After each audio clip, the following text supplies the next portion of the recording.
நாடு முழுவதும் பல குற்ற சம்பவங்கள் நடந்துகிட்டு தான் இருக்கு. காவல்துறையினரும் விசாரிச்சுக்கிட்டு தான் இருக்காங்க. அது மாதிரியான பல குற்ற சம்பவங்களின் தொகுப்பு தான் நிகழ்தகவு.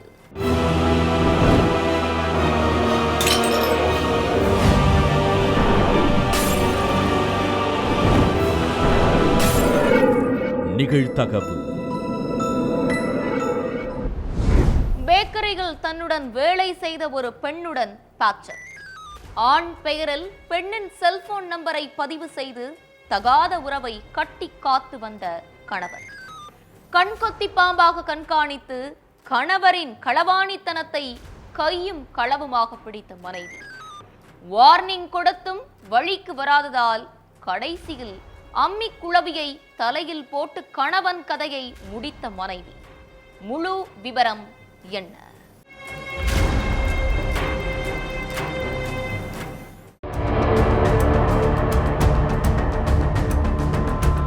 திருவனந்தபுரத்தில் உள்ள ஒரு பேக்கரியில வேலை பார்த்துட்டு இருந்த கணவன் அன்பரசனோட நடவடிக்கையில நிறைய மாற்றம் இருந்திருக்கு. உடம்பு சரியில்லை, ஹாஸ்பிட்டல் போகணும், லீவு போடுங்கன்னு மனைவி கெஞ்சி கூத்தாடினாலும் ஒரு நாள் கூட அன்பரசன் லீவு போடாம இருந்திருக்காரு. வேலை முடிஞ்சு தஞ்சை மாதுளம்பேட்டை ராமகிருஷ்ணா நகர்ல உள்ள வீட்டுக்கு வந்த பிறகாவது மனைவி பிள்ளைகளோட நேரத்தை செலவழிப்பாருன்னு பார்த்தா செல்போனே கதின்னு இருந்திருக்காரு அன்பரசன். அதுவும் குறிப்பிட்ட ஒரு செல்போன் நம்பர்ல இருந்து மட்டும் அடிக்கடி SMS வந்ததோட அதே நம்பர்ல இருந்து அடிக்கடி அழைப்பும் வந்திருக்கு. கால் ஹிஸ்டரி, வாட்ஸ்அப் எல்லாத்தையுமே அதே நம்பர் தான் ஆக்கிரமிச்சிருந்திருக்கு. ஒரு ஆணோட பெயர்ல செல்போன் நம்பர் பதிவாகி இருந்ததால ஆரம்பத்துல அன்பரசனோட மனைவி கலைவாணி பெருசா கண்டுக்கல. என்னதான் ஆணாகவே இருந்தாலும் ரெண்டு பேரும் மணிக்கணக்கிலையா போன் பேசுவாங்க. அப்படி என்னதான் பேசுவாங்கன்னு தெரிஞ்சுக்க கலைவாணிக்கு ரொம்ப ஆர்வம். அதனால கணவரை சைலண்டா கண்காணிக்க ஆரம்பிச்சிருக்காங்க கலைவாணி. சாப்பாடு சாப்பிட்டா கூட எப்படா சாப்பிட்டு முடிப்போம், செல்போனை கையில எடுப்போம்னு ஓடி இருக்காரு அன்பரசன். அதனால கலைவாணிக்கு டென்ஷன் அதிகமாகி இருக்கு. அப்படி என்ன அவசரம், சாப்பாட்டை விட செல்போன் முக்கியமா, இதை இப்படியே விடக்கூடாது, என்னன்னு கண்டுபிடிச்சு ஆகணும்னு நைட்டு தூங்க போயிட்டாங்க. மனைவி, ரெண்டு மகன்கள் எல்லாரும் தூங்கிட்டாங்கன்னு நினைச்ச அன்பரசன் நடுராத்திரி ஹஸ்கி வாய்ஸ்ல யார்கிட்டயோ செல்போன்ல பேசிட்டு இருந்திருக்காரு. ஆனா கண்ணை மூடி தூங்குற மாதிரி ஆக்டிங் செஞ்ச கலைவாணி காது கொடுத்து கணவரோட களவாணித்தனத்தை கேட்டுட்டே இருந்திருக்காங்க. நீ தாண்டி என் செல்லம், கூடிய சீக்கிரமே அவளை டைவர்ஸ் பண்ணிடுறேன், நீ கொஞ்சம் பொறுமையா இருன்னு எதிர்முனையில பேசினவங்க கிட்ட அன்பரசன் பேசினதை கேட்டு ஷாக் ஆகியிருக்காங்க கலைவாணி. ஆனாலும் பொறுமையா இருந்த மனைவி விடிஞ்ச பிறகு சார்ஜில் இருந்த கணவனோட செல்போனை எடுத்து பார்த்திருக்காங்க. அப்ப நடுராத்திரி பேசின நம்பர் டெலீட் செய்யப்பட்டிருந்துச்சு. ஆனா வாட்ஸ்அப்ல நிறைய கொஞ்சல் SMSகளை டெலீட் பண்ண மறந்துட்டாரு. அந்த SMSகளை கணவன் கிட்ட காட்டி, என்ன இதெல்லாம், யாருக்கிட்ட கொஞ்சல் பேச்சு, ஆணோட பேர்ல உள்ள நம்பர்ல காதல் கொஞ்சல் SMS இருக்குதுன்னு கேட்டப்ப என் கூட வேலை பார்க்கிறவரு அவரோட மனைவிக்கு என் செல்போன்ல இருந்து SMS அனுப்பி இருக்காருன்னு மழுப்பி இருக்காரு அன்பரசன். அந்த பதில்ல நம்பிக்கை இல்லாத கலைவாணி அந்த நம்பருக்கு கால் பண்ணி லவுட் ஸ்பீக்கர் போட்டிருக்காங்க. ஆனா எதிர்முனையில போனை எடுத்து பேசின நபரால தன்னோட மொத்த குட்டும் வெளியே வரும். அதனால தான் ஒரு நாள் தன்னோட உயிரே போகும்னு அன்பரசன் நினைக்கல. டார்லிங், அதுக்குள்ள கால் பண்ணிட்டீங்க, நான் இன்னும் வீட்ல தான் இருக்கிறேன், சீக்கிரமே பேக்கரிக்கு வரேன், நீங்களும் சீக்கிரமே வந்துருங்கன்னு செல்லம் கொஞ்சம் இருக்காங்க எதிர்முனையில ஹலோ சொன்ன ஒரு பெண். அதை கேட்ட அன்பரசன் என்ன சொல்றதுனே தெரியாம திருன்னு முழிச்சிருக்காரு. அடுத்து விடாம கலைவாணி விசாரிச்சதுல தான் கணவருக்கு தான் கூட பேக்கரியில வேலை பார்க்கிற ஒரு பொண்ணோட தகாத உறவு இருந்திருக்கிற விஷயமே தெரிஞ்சிருக்கு. அந்த பொண்ணுக்காகத்தான் லீவு போடுறதே இல்லையா, அவளோட தான் மணிக்கணக்கில் பேசுறியா, ஆணோட பேர்ல செல்போன் நம்பர் சேவ் பண்ணி களவாணித்தனம் பண்றியா, இதோட இந்த திருட்டு வேலையை விட்டா நல்லது, இல்லன்னா குடும்பமே வீணாகிரும்னு அன்பரசனை மனைவி கண்டிச்சிருக்காங்க.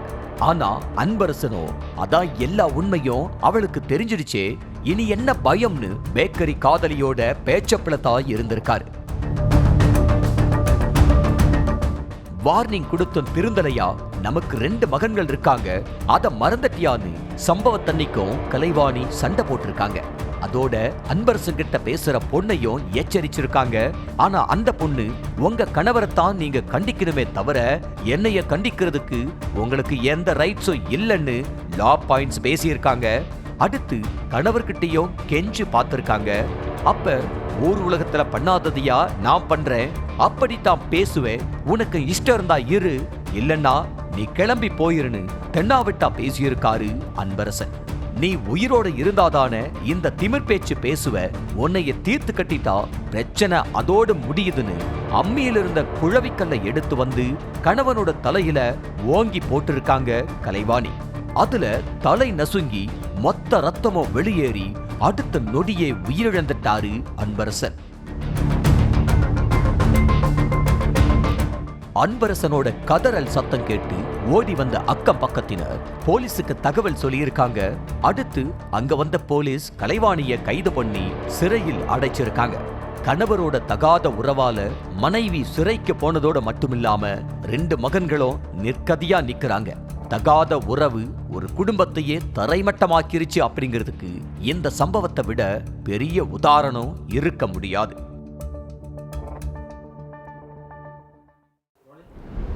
சாமியாருக்காக இருவர் போட்டா போட்டி. பொசசிவ் அதிகமானதால் லாட்ஜுக்குள் புகுந்து பெண்ணை கத்தியால் குத்தி கொலை செய்த இளைஞர். காணிக்கை பணத்தை பெண்ணுக்கு மட்டும் வாரி வழங்கி இளைஞரை டீலில் விட்ட சாமியார்.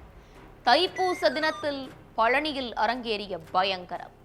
கொலையாளியை போலீசார் கைது செய்தது எப்படி?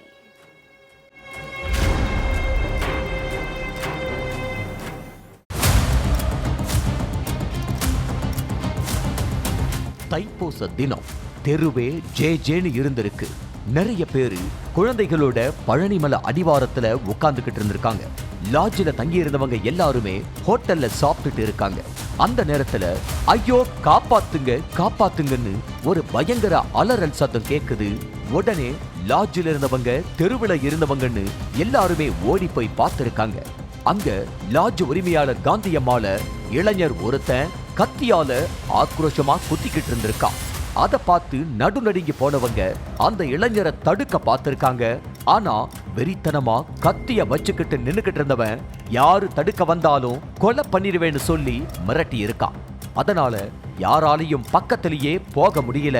காந்தியம்மாளை கீழே தள்ளி வயிறு, கழுத்து, கை, கால்னு உடம்பு ஃபுல்லா கத்தியால சரமாரியா குத்தி கிழிச்சவன் கண்ணுமைக்கிற நேரத்துல தப்பிச்சு போயிருக்கான்.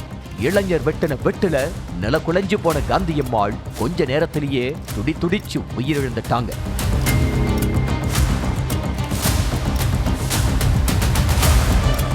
தகவல் கிடைச்சி அங்க வந்த போலீஸ் லாட்ஜ் வாசல்ல கிடந்த சடலத்தை மீட்டு போஸ்ட்மார்ட்டத்துக்காக அனுப்பி வச்சிருக்காங்க. அடுத்து காந்தியம்மாளை கொன்னது யாரு, காந்தியம்மாளுக்கும் கொலை பண்ணவனுக்கும் என்ன சம்பந்தம், அவங்கள ஏன் வெட்டுறான்னு தெரிஞ்சுக்கிறதுக்காக லாட்ஜில் இருக்கிற சிசிடிவி கேமரா எல்லாத்தையும் ஒன்னு விடாம செக் பண்ணி இருக்காங்க. அதுல கொலையாளிய அடையாளம் கண்டு கைது செஞ்ச காவலர்கள் அவனை ஸ்டேஷனுக்கு அழைச்சிட்டு போய் விசாரணை பண்ணி இருக்காங்க. அப்பதான் காந்தியம்மாளை எதுக்காக கொலை பண்ணா அப்படிங்கிறதுக்கான எல்லா உண்மைகளும் வெளிச்சத்துக்கு வந்திருக்கு. செங்கல்பட்டு அனகாபுத்தூரை சேர்ந்த காந்தியம்மாள் ஜோசப் தம்பதிக்கு 3 பசங்க இருக்காங்க. வாட்டர் சப்ளை பண்ற ஜோசப்புக்கு ஏதாச்சும் பிசினஸ் பண்ணி பெரிய ஆள் ஆகணும் அப்படிங்கிற கனவு. அதனால கணவன் மனைவி 2 பேரும் சேர்ந்து பழனியில ஒரு லாட்ஜை விலைக்கு வாங்கி நடத்திட்டு இருந்திருக்காங்க. எப்படியாச்சும் லாட்ஜை டெவலப் பண்ணி பணக்காரனா ஆயிடணும்னு காந்தியம்மாளும் ஜோசப்பும் நேரங்காலம் பார்க்காம வேலை பண்ணி இருக்காங்க. ஆனா கணவன் மனைவி ஆசைப்பட்ட மாதிரி எதுவுமே நடக்கல. லாட்ஜ் வாங்கினதுல இருந்து அடி மேல அடியா விழுந்திருக்கு. அந்த நேரத்துல நாகம்மாங்கிற லேடி லாட்ஜுக்கு வந்திருக்காங்க. 1 வாரமா அங்கேயே தங்கி இருந்த நாகம்மாள் அடிக்கடி பழனி அடிவாரத்துக்கு போயிருக்காங்க. அப்போ அங்கிருந்த சப்பானி சாமியார் நாராயண நாகம்மாளை பார்த்து, உனக்கு பெரிய விபத்து நடக்க போது உஷாரா இருந்துக்கோன்னு எச்சரிக்கை கொடுத்திருக்காரு. இப்படி எத்தனை பேர்கிட்ட பொய் சொல்லி பணம் சம்பாதிக்கிறீங்கன்னு கேட்டு சாமியார சத்தம் போட்டுட்டு அங்கிருந்து கிளம்பி இருக்காங்க நாகம்மாள். பழனி அடிவாரத்திலிருந்து லாட்ஜுக்கு நடந்து போன கொஞ்ச நேரத்திலேயே நாகம்மாள் மேல கார் ஒண்ணு மோதி இருக்கு. அதுல லேசான காயத்தோட மயங்கி விழுந்தவங்கள அங்கிருந்தவங்க மீட்டு ஹாஸ்பிட்டல்ல சேர்த்திருக்காங்க. அதுக்கப்புறம் மயக்கத்திலிருந்து கண் முழிச்ச நாகம்மாள் சாமியார் சொன்ன மாதிரியே நடந்துருச்சு, அப்போ அவர் சொன்ன எல்லாமே நடக்கும் போலன்னு சொல்லி தினமும் பழனிமலை அடிவாரத்துக்கு போய் சாமியாருக்கு தேவையான எல்லா வேலைகளையும் செஞ்சிட்டு இருந்திருக்காங்க. நாகம்மாள் தினமும் எங்க போயிட்டு வர்றாங்க, 10 நாளா லாட்ஜிலேயே இருக்காங்களேன்னு சொல்லி நாகம்மாளை கூப்பிட்டு பேசியிருக்காங்க காந்தியம்மாள். அப்போ சாமியார பத்தி ஆஹா ஓஹோன்னு சொல்லி இருக்காங்க நாகம்மாள். அவர் சொன்னா எல்லாம் நடக்குமா, அப்ப என்னையும் அந்த சாமியார்கிட்ட அழைச்சிட்டு போங்கன்னு கேட்டிருக்காங்க காந்தியம்மாள். அடுத்து 2 பேரும் ஒரு நாள் கூட தவறாம சாமியார் தங்குற குடிசைக்கு போய் அவருக்கு தேவையான எல்லாத்தையும் செஞ்சு கொடுத்திருக்காங்க. அதுலதான் சாமியார் நாராயணனுக்கும் காந்தியம்மாளுக்கும் நெருக்கம் ஏற்பட்டிருக்கு. சாமியார பார்க்க வர்றவங்க கொடுக்கிற காணிக்க காசு எல்லாத்தையும் காந்தியம்மாள் கிட்ட கொடுத்திருக்காரு நாராயணன். அந்த சமயத்துல சாமியார் கூடவே இருந்த ஆனந்தனுக்கு கோபம் வந்திருக்குது. கூடவே நாம இருக்கும்போது இப்ப வந்தவளுக்கு சாமியார் முன்னுரிமை கொடுக்கிறாரே, இப்படியே விட்டா சரிபட்டு வராது, இதுக்கு ஒரு முடிவு கட்டியே ஆகணும்னு இருந்திருக்கான் ஆனந்த். அப்ப சாமியார பார்க்க வந்த காந்தியம்மாளை வழிமறைச்சு நின்ன ஆனந்த், இனிமே நீ இங்கெல்லாம் வரக்கூடாதுன்னு சொல்லி மிரட்டி இருக்கான். நான் ஏன் வரக்கூடாது, அத நீ எதுக்கு சொல்றன்னு கேட்டு இருக்காங்க காந்தியம்மாள். வரக்கூடாதுன்னா வரக்கூடாது, அவ்வளவுதான். அதையும் மீறி நீ இங்க வந்தா உயிரோடவே இருக்க மாட்டேன்னு மிரட்டி இருக்கான் ஆனந்த். ஆனா அத கொஞ்சம் கூட சட்டை பண்ணாத காந்தியம்மாள் சாமியார பார்க்க தினமும் வந்திருக்காங்க. காணிக்கையா வர்ற பணத்தை எல்லாம் காந்தியம்மாளுக்கே கொடுத்திருக்காரு சாமியார் நாராயணன். அத பார்த்து ஆத்திரத்தோட உச்சிக்கே போன ஆனந்த் காந்தியம்மாளை கொலை பண்ண திட்டம் போட்டு இருக்கான். காந்தியம்மாளோட லாட்ஜுக்கு போனவன் அவங்கள கத்தியால குத்தி கொலை பண்ணி இருக்கான். இனிமே நீ சாமியார பார்க்க வரவே கூடாதுன்னு சொல்லிக்கிட்டே காந்தியம்மாளை கண்மூடித்தனமா கத்தியால குத்தி கொலை செஞ்சிருக்கான். எல்லா உண்மைகளும் போலீஸ் விசாரணையில தெரிய வந்திருக்குது. அதுக்கப்புறம் ஆனந்த கைது செஞ்ச போலீஸ் சிறையில அடைச்சிட்டாங்க. சாமியார் நாராயணனோட சிஷ்யருக்கு பொங்கி எழுந்த பொசசிவோட விளைவு கடைசியில அவனே கம்பு எண்ணுற நிலைமைக்கு போயிருக்கான். ரயில் சப்வேயில் பெண் காவலரின் வாயை பொத்தி கீழே தள்ளி பாலியல் அத்துமீறல். ராத்திரி நேரத்தில் மனித மிருகத்திடம் மல்லு கட்டிய பெண் காவலர்.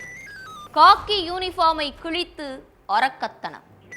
மனித மிருகத்தை போலீசார் கைது செய்தது எப்படி?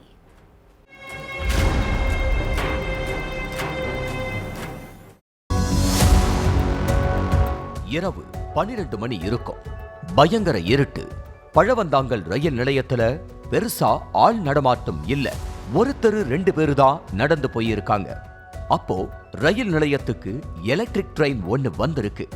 இரவு நேரங்கிறதால ட்ரெயின்ல பயணிகள் யாரும் இல்ல. ஒரே ஒரு பெண் காவலர் மட்டும்தான் ட்ரெயின்ல இருந்து கீழே இறங்கி இருக்கிறாங்க.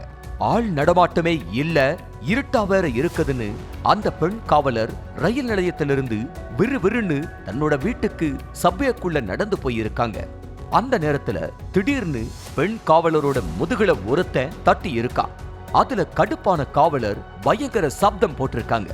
ஏ சத்தம் போடாதடின்னு சொல்லி பெண் காவலரோட வாயை பொத்தி கீழே தள்ளிவிட்டு பாலியல் வன்கொடுமை செஞ்சிருக்கான்.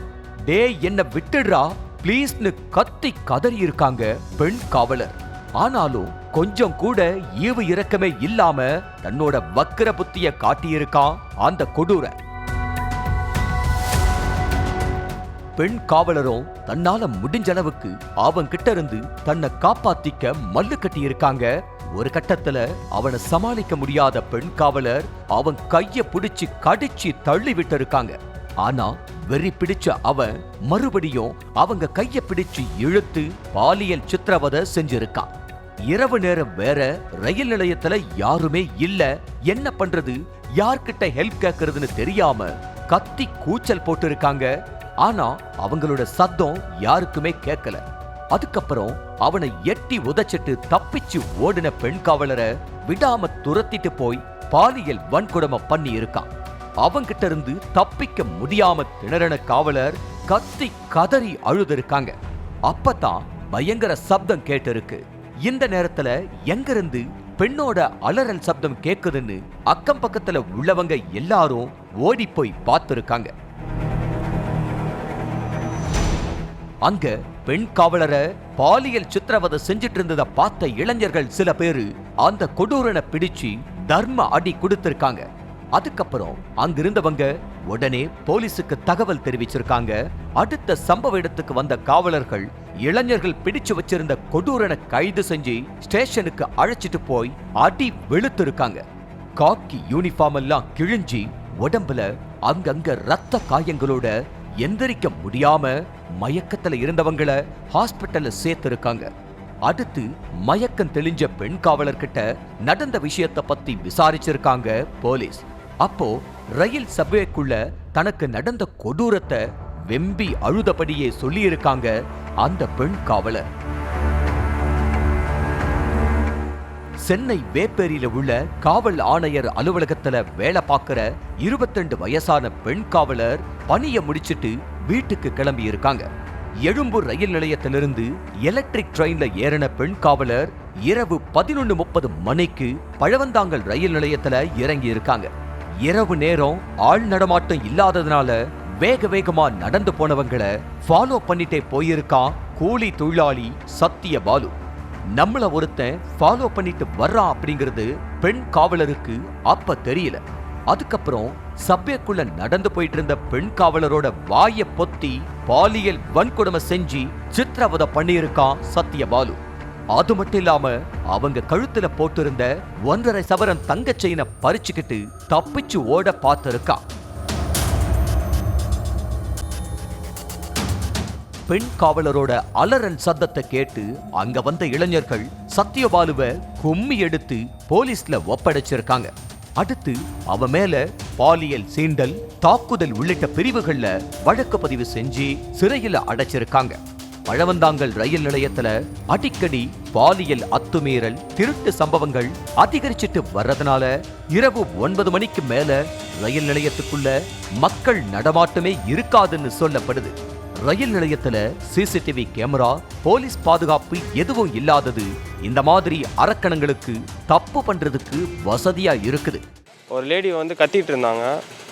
ஒருத்தர் வந்து அவங்கள போட்டு ஹராஸ்மெண்ட் பண்ணுற மாதிரி ரொம்ப டைட்டாக பிடிச்சிட்டு இருந்தார். சரி, நான் ஓகே ஃபஸ்ட்டு வந்து நாங்கள் வந்து சரி எதுக்கு ஹஸ்பண்ட் அண்ட் ஒய்ஃப் வந்து சண்டே தான் இருக்கும் அப்படின்னு நினச்சி நாங்களும் ஃப்ரீயாக ஓட்டோம். 2வது டைம் பார்த்திங்க அப்படின்னா அவங்க ரொம்ப பயங்கரமாக கத்த ஆரம்பிச்சிட்டாங்க. என்னை காப்பாற்றுங்கன்னு ரொம்ப பயங்கரமாக கத்த ஆரம்பித்தாங்க. அதுக்கப்புறம் தான் நானே என் ஃப்ரெண்ட்லாம் வந்துட்டு கேட்டில் ஏறி குச்சி ஓடி செக் பண்ணும்போது தான் பார்த்திங்க அப்படின்னா ஒரு செயின் கற்றுட்ருக்காருன்றது தெரிஞ்சுது. ஆனால் இங்கேருந்து மேலேருந்து என் ஃப்ரெண்டே சொல்லிட்டா ஏதோ செயின் ஆக்குற மாதிரி தான் இருக்குது, அவங்க பயங்கரமாக கத்துறாங்கன்னு சொல்லுவோமே நாங்கள் எல்லாம் ஓடணும். அதனாட்டி எங்கள் ட்ரெயின்லேருந்து பக்கத்தில் நின்றுட்டு இருந்தவங்களாம் வந்தவங்கலாம் பிடிச்சிட்டாங்க. அவங்கள பிடிச்சி அடித்து தூக்கி மேலே போட்டாங்க. ஈவினிங் 7 மணிக்கு 8 மணிக்கு மேலே பார்த்திங்கன்னா அப்படியே யாருமே அதிகமாக இருக்கிறதுனால செயின் ஸ்னாப் அதிகமாக நடந்துக்கிட்டு இருக்குது. இதே வந்து ஒரு 3 மாதத்துக்கு முன்னாடி பார்த்திங்கன்னா இவங்க ரூம்லேயே, இந்த பில்டிங் ரூம்லேயே உள்ளே பூந்து இவங்க ரூமில் லேப்டாப்பு, மொபைல்லாம் எடுத்துகிட்டு போயிட்டாங்க. அப்புறம் தீபாவளி அன்றைக்கி நைட்டு பார்த்திங்கன்னா அந்த பில்டிங் உள்ளே பூந்து ஒரு பொண்ணோடைய ஏதோ மிஸ்யூஸ் பண்ண போய் செயின் அறுத்துட்டு போனாங்க. அது அந்த பில்டிங்கில் பார்த்திங்கன்னா ரயில்வேல பார்த்திங்கன்னா ஆர்பிஎஃப் எனி டைம் இங்கே 2 போலீஸ் உட்காந்துருப்பாங்க. இப்போ ஒரு 1 இயரை யாருமே காணோம். எங்கேயாச்சும் ஒரு தப்பு நடந்தா மிடுக்கா தட்டி கேட்கிற பொறுப்பில் இருக்கிற ஒரு பெண் காவலருக்கே இந்த நிலைமைன்னா எந்த அதிகாரத்திலையும் இல்லாத பெண்களுக்கு பாதுகாப்பை எங்கிருந்து எதிர்பார்க்கிறது அப்படிங்கிறது தான் மக்களோட மிகப்பெரிய கவலையே.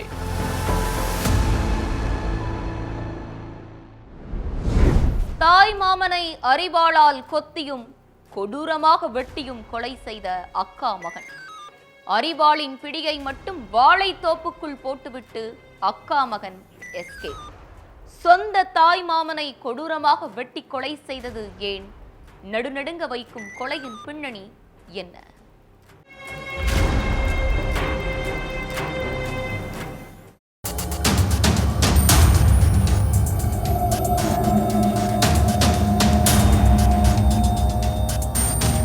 காலையில 7 மணி இருக்கும்.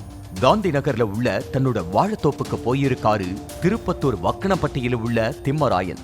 வாழைக்கண்ணு எல்லாம் எப்படி வளர்ந்திருக்குது, தண்ணி எதுவும் பாய்ச்சணுமா அப்படிங்கறத பாக்குறதுக்காக போயிருக்காரு. அந்த நேரத்துல பக்கத்து தோப்புலையும் ஆள் நடமாட்டமே இல்ல. அப்ப திடீர்னு பின்னால அமைதியா வந்த சக்கரவர்த்தி அரிவாளால திம்மராயனோட முதுகுல ஓங்கி வெட்டி இருக்கான். ஒரே வெட்டுல அலறிக்கிட்டே சுருண்டு கீழே விழுந்த திம்மராயனோட கழுத்து, தலை, வயிறுன்னு உடம்புல பல இடங்கள்ல சரமாரியா வெட்டி போட்டுட்டு சக்கரவர்த்தி அங்கிருந்து எஸ்கேப் ஆயிட்டான்.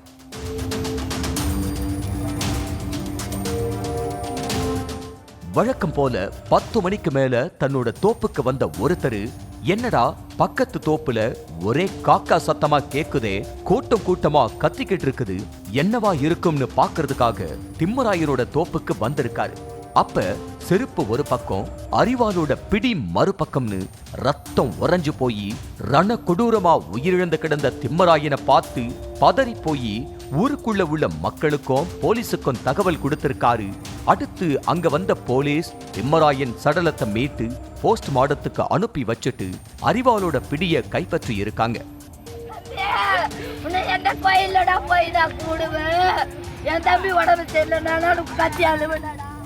அப்ப சக்கரவர்த்தி தான் சார் இப்படி வெட்டி சாச்சிட்டான், அவனை தவிர வேற யாருமே இல்ல சாருன்னு திம்மராயனோட சொந்தக்காரங்க அழுது கண்ணீர் வடிச்சிருக்காங்க.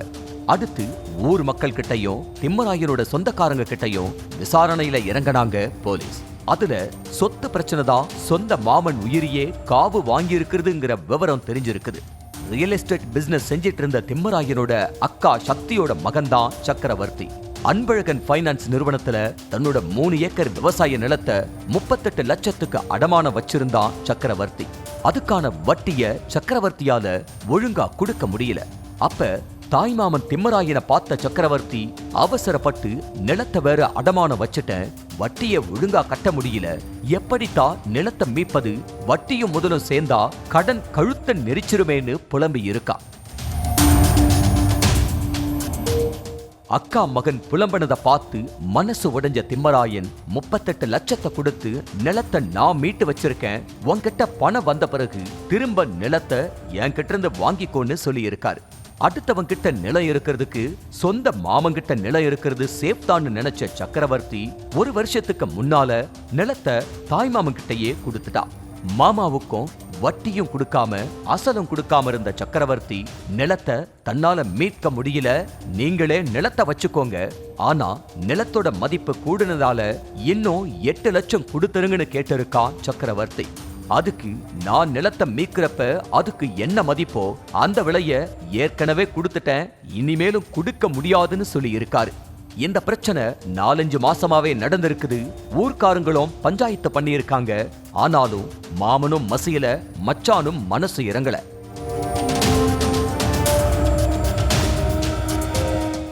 இனிமேலும் மாமங்கிட்ட கெஞ்ச முடியாது, செய்ய வேண்டியதை செஞ்சுட்டு நில பத்திரத்தையே எடுத்துக்கலாம்னு முடிவு பண்ணியிருக்கான் சக்கரவர்த்தி. அந்த பிளான் படி விடிஞ்சும் விடியாமலும் மாமனோட வாழைத்தோப்புக்கு போன சக்கரவர்த்தி திம்மராயனை முதுகுக்கு பின்னால வெட்டி வீழ வச்சிருக்கான். மாமனை மர்டர் பண்ணிட்டு எஸ்கேப் ஆன சக்கரவர்த்திய போலீசார் வலை வீசி தேடிட்டு இருக்காங்க. நம்ம மாமா தான நிலத்தை வச்சுட்டு போகட்டும்னு சக்கரவர்த்தியும் நினைக்கல, நம்ம அக்கா மகன் தான பணத்தை கொடுப்போம் நல்லா இருக்கட்டும்னு திம்மராயனும் நினைக்கல. ஆக மொத்தம் சொத்து மேல 2 பேருக்குமே இருந்த பாசம் ரத்த சொந்தத்து மேல இல்லாம போச்சு அப்படிங்கிறது தான் கிராம மக்களோட வருத்தமே.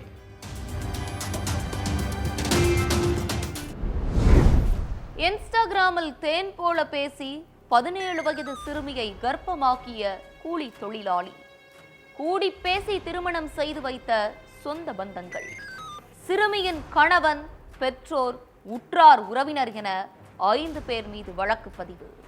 பின்னணி என்ன?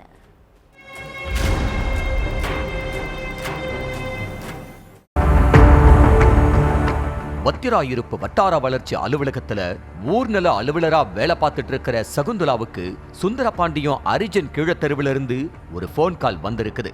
மேடம், எங்க ஊர்ல ஒரு சிறுமிக்கு அவங்க அம்மா அப்பாவே கல்யாணம் பண்ணி வச்சிருக்காங்க, ஆக்ஷன் எடுங்கன்னு சொல்லி இருக்காங்க. அடுத்து சுந்தரபாண்டியத்துக்கு போன சகுந்தலா சம்பந்தப்பட்ட சிறுமி வீட்டுக்கு போயிருக்காங்க.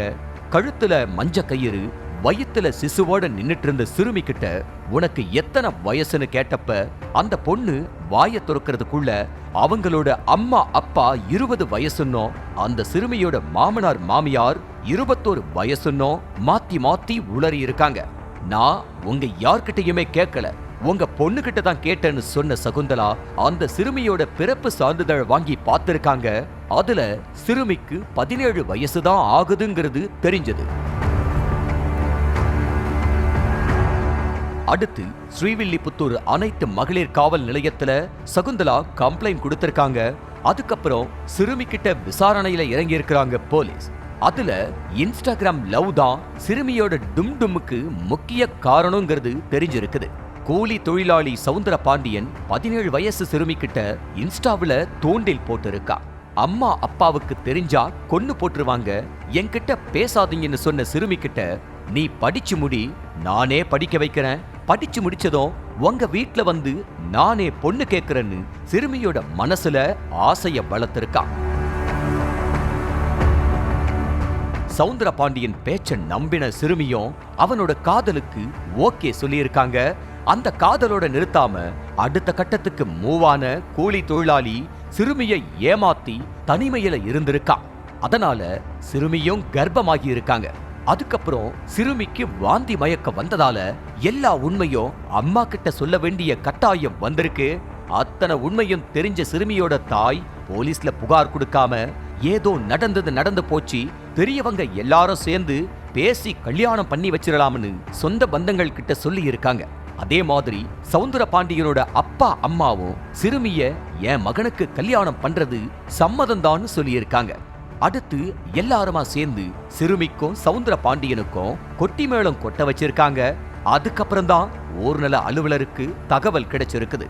சிறுமியோட அப்பா அம்மா சவுந்தர பாண்டியனோட அப்பா அம்மான்னு 5 பேர் மேலையும் வழக்கு பதிவு செஞ்ச போலீஸ் விசாரணை நடத்திட்டு இருக்காங்க. ஏதோ ஆனது ஆயிடுச்சு, 4 பேருக்கு தெரியக்கூடாதுன்னு பெரியவங்க கமுக்கமா கல்யாணம் பண்ணி வைக்கிறதுனால தான் குழந்தை திருமணங்கள் அடிக்கடி நடக்குதுன்னோ, இது போன்ற தவறுகளை மூடி மறைச்சா மேலும் தவறுகள் தொடர்ந்து நடந்துட்டே தான் இருக்கும்னு சொல்லும் மக்கள் அதிகாரிகள் ஆக்ஷன்ல இறங்கியது சரிதான்னு சொல்றாங்க.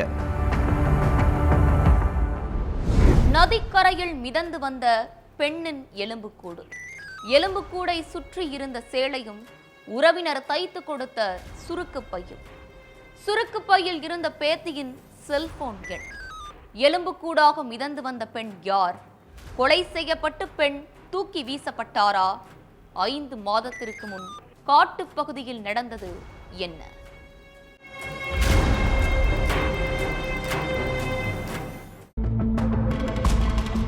அம்பாசமுத்திரம் வசிஷ்ட நதிக்கரை ஓரத்துல 5 பேரு ஒன்னா உட்காந்து மது குடிச்சிட்டு இருந்திருக்காங்க. அப்ப அங்கிருந்த இளைஞர் ஒருத்தரு, மச்சான் அங்க பாருங்கடா, தண்ணியில ஏதோ மிதந்துட்டு வருதுன்னு சொல்லியிருக்காரு. டேய், போதையில ஏதாச்சும் சொல்லிட்டு இருக்காத, சைலண்டா இருன்னு சொல்லியிருக்காங்க இளைஞரோட ஃப்ரெண்ட்ஸ். ஆனா அந்த இளைஞர் நதிய வச்ச கண்ணு வாங்காம பார்த்துட்டே இருந்திருக்காரு. இவன் என்னடா அங்கேயே பார்த்துட்டு இருக்கான், அங்க அப்படி என்னதான் இருக்கு, சரி வாங்கடா போய் என்னன்னு பாப்போம்னு சொல்லி 5 பேரும் போயிருக்காங்க.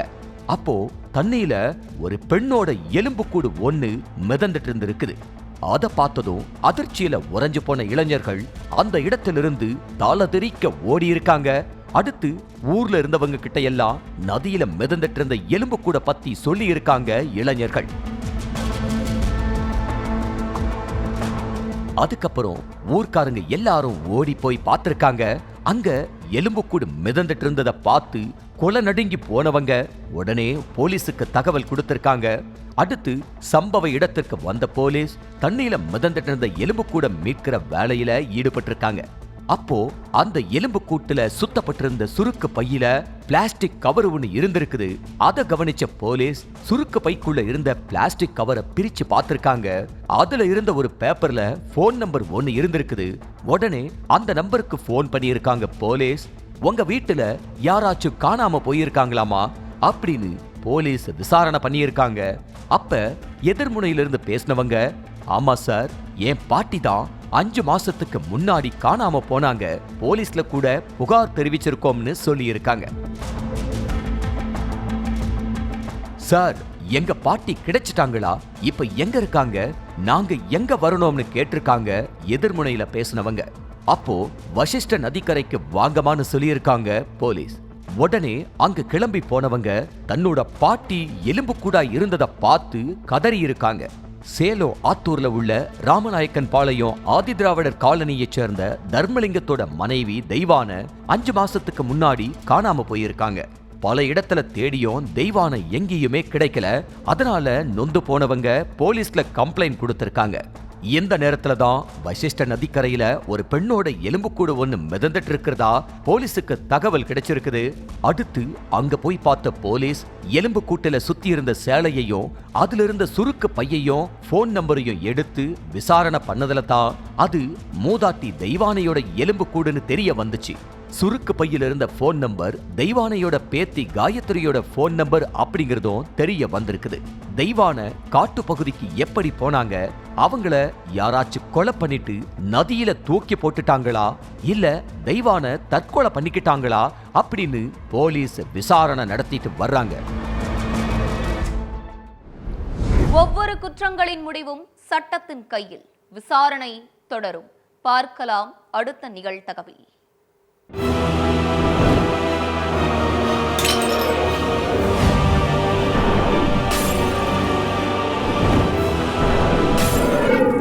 நிகழ்தகவு